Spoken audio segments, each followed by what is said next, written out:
কোটি টাকার শুটকি বাংলাদেশের আনাচে কানাচে চলে যাচ্ছে বাঁশখালীর এই চাতালগুলো থেকে। শীত মৌসুমের এই সময়টাকে কাজে লাগিয়ে বাঁশখালীর বেশ কয়েকটি ইউনিয়নে বিস্তীর্ণ বিলের বিশাল অংশ জুড়ে দেখা মেলে এমন শতাধিক চাতালের।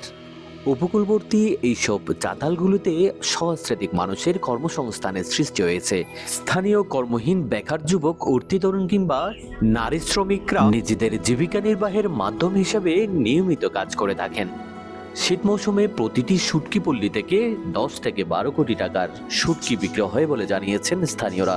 সেই হিসেবে বাঁশখালীর বিভিন্ন ইউনিয়নে গড়ে ওঠা এসব শুটকি পল্লী থেকে কয়েকশো কোটি টাকার শুটকি বাণিজ্যের স্থানীয়করণ করা সম্ভব হয়েছে এখানে।